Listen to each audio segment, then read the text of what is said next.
আসসালামু আলাইকুম দাদা, ভালো আছেন নে? ওয়ালাইকুম আসসালাম। কোন রে দাদার হোনাদর কমবে না বাসা তুই কোন মত নাই ওই কি কয় দাদা, আজ শুক্রবার না কইছেন হইতেন না, মসজিদে গেছি, নামাজ হইছি আর জিরাফিও আইছি। আর নেহান ন ও মানাতে তুই কি কইলা? আমি তো নানি মসজিদে জিলাপি লেগেছিনি, নামাজ কলমা হইতা।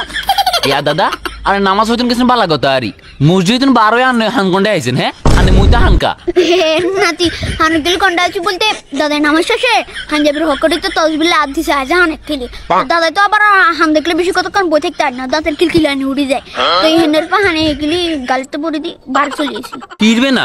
এই হান সাবাতে সাবাতে তো কি সুন্দর হীরার মতো দাঁত গুনে রে মারি দিয়েছেন।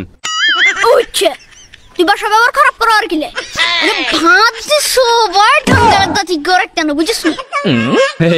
দাদা মাইরেন বকতা ন ইয়েন তো না বাত ন ডাইনার ডাইনার মা খাইছে না এত তো দে আবার তর্ক করে। ওটা তোর বাপের বিয়ের ওকলা দি গছে তুই আর কত হাল ধরস তোর মাইতে কি আর ঢানাত বাস সাই মারন লাগবে না ঢানাত বা। ওচ্ছা আন্না পরে নামাজ হবে লাগেছেন জিরাফি টিরাফি খান না এত তো এখন গিয়ে তাইলে আর কোচে দাদা মসজিদে বাড়তে সাজে প্যাকেট জিলাপি দে তো দাদা ঢানাতে ধরে তস দিয়েছিল। দাদা এই জিলাপি এনে দিলে বাঁধি লয়ে গেছে, বাঁধিলেন তো শতানের কাম দাদা কি করতে পারিনি বলে বলে ডানাতে বাক্সাতে গল্লো আয় একখান টানি লই বোতলদার শরীর চলে গেছে। আরে বাদ দিলাম শতানের কাম আর চুরি কারণে চানের কাম।